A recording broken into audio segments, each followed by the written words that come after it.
El presidente Andrés Manuel López Obrador ha cumplido el domingo su primer año en el poder y lo celebró ante miles de simpatizantes que llegaron al Zócalo de la capital para acompañarlo. El mandatario resaltó los avances de su administración, aunque también reconoció las cuentas pendientes de su gobierno. Estamos limpiando al gobierno de arriba para abajo, como se limpian las escaleras. Todavía no ha habido crecimiento económico como deseamos, pero existe una mejor distribución de la riqueza. Para tratar este tema nos acompaña desde Puebla, México, Juan Pablo Prado. Él es analista, experto en temas internacionales. Bienvenido, un gusto tenerlo. Buenas tardes, Jason. Buenas tardes. Ahí veíamos la Plaza del Zócalo llena a reventar y el presidente Andrés Manuel López Obrador celebrando su primer año de gobierno, quizá con muchos retos también, con algunas fallas, pero también con algunos aciertos. ¿Cuál es su análisis? En efecto, este año de gobierno del presidente López Obrador efectivamente se conforma de logros por un lado y retos por el otro, de continuidades y digamos de innovaciones. En ese sentido, los logros son efectivamente una consolidación fuerte de su poder, de su estatus como presidente fuerte con un respaldo social enorme. Y en cuanto a los retos, bueno, pues son varios, yo contaría diversos, sobre todo en materia económica y en el ámbito de la seguridad, más que avances, hay importantes retrocesos que afectan al conjunto del país y a su imagen en el exterior. En cuanto a la seguridad de México, el tema del crimen organizado, el narcotráfico, ¿usted cree que se está combatiendo de una forma adecuada? Él dijo que no iba a permitir más la impunidad en el país, pero seguimos viendo personas encontradas desmembradas, guerras entre carteles. ¿Usted qué piensa de la forma como lo ha llevado a cabo este año AMLO? Bueno, en ese sentido es preocupante la manera en que el gobierno aborda el asunto, que es prioritario. El tema de la seguridad es sin duda el más latente en términos de que el gobierno no está asumiendo sus responsabilidades de manera adecuada. Es evidente que su estrategia no va acorde con el reto, en el sentido de que la gente se encuentra cada vez más vulnerada y en realidad el bienestar del país y la soberanía nacional se encuentra trastocada por el crimen organizado. Es decir, no podemos esperar a que Estados Unidos, ¿verdad?, solicite al gobierno de México que se ponga, digamos, al tanto de poner orden en el país, porque básicamente el crimen organizado está trastocando la vida cotidiana de las personas y la estrategia en definitiva del presidente no es la más adecuada.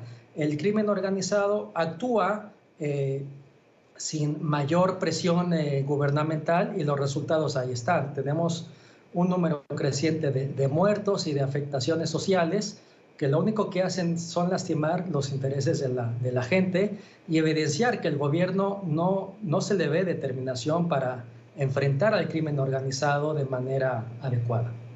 El primer gobierno de izquierda en México cumple 12 meses y una de las banderas de campaña fue luchar contra la corrupción. En esta materia, durante este tiempo, usted escuchaba ahí el sonido del presidente López Obrador que decía: estamos limpiando de arriba para abajo, como se limpian las escaleras. ¿Usted cree que lo está haciendo bien?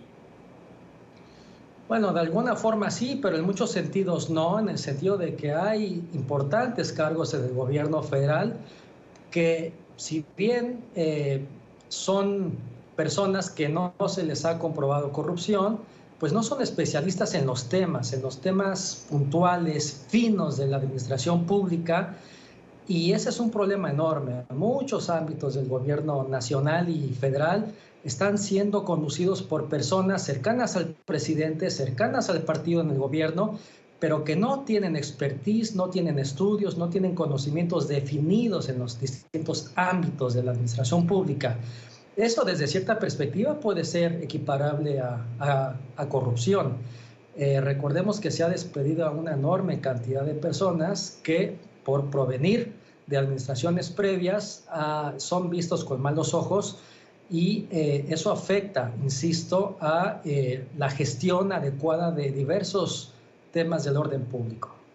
Ahora hablemos de migración, una migración imparable desde México hacia Estados Unidos, que incluso ha sido condicionada por el presidente Donald Trump a una amenaza de imponer aranceles a México. Según los estudios, ha empezado a disminuir un poco, sin embargo, se mantiene y no parece tener todavía una estrategia clara México para contener ese río de migrantes que vienen también de Centroamérica. Sobre esto, ¿usted qué análisis puede hacer?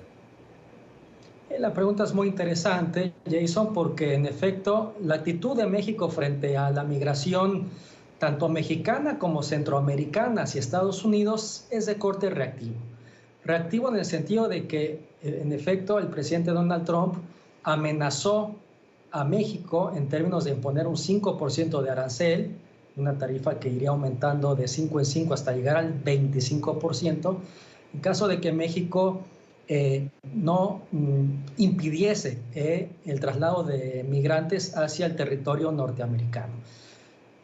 En ese sentido, el presidente Obrador se ha visto muy, digamos, receptivo frente a la solicitud de Trump, y ha implementado básicamente dos estrategias, insisto, de corte reactivo. Por un lado, colocar una cuantía impresionante de miembros de la nueva Guardia Civil en la frontera sur mexicana para impedir, por la vía, digamos, policial, traslado de migrantes. Y por otro, México va a desplegar un enorme programa de cooperación hacia Centroamérica, destinando $100 millones anuales a Guatemala, a Honduras y a El Salvador, para entregar recursos en efectivo a jóvenes y a campesinos a efecto de impedir este traslado de personas.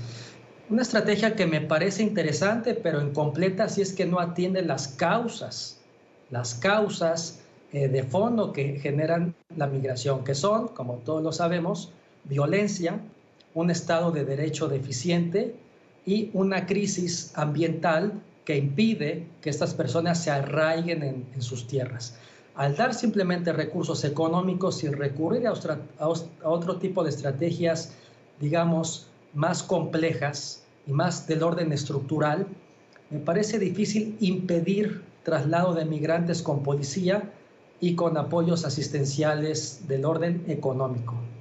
Ahora, por último, el presidente López Obrador cumple este primer año con un nivel de aprobación muy interesante, muy bueno entre los mexicanos, diferente al que tenía Peña Nieto cuando cumplió un año, Calderón o incluso Vicente Fox. Esto significa que algo sí está haciendo bien, y se lo quiero preguntar, ¿a qué se puede deber esta popularidad? Porque vemos un presidente que se comunica muy bien, tiene ruedas de prensa diarias con los periodistas, su lenguaje es un lenguaje muy hacia el pueblo también, y las medidas de becas, créditos educativos. ¿Qué cree usted?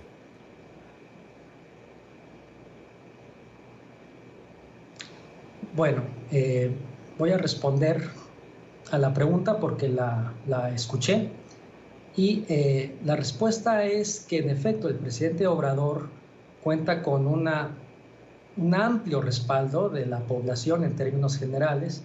Sin embargo, su popularidad sí que ha decrecido en función del aumento de la inseguridad en el país.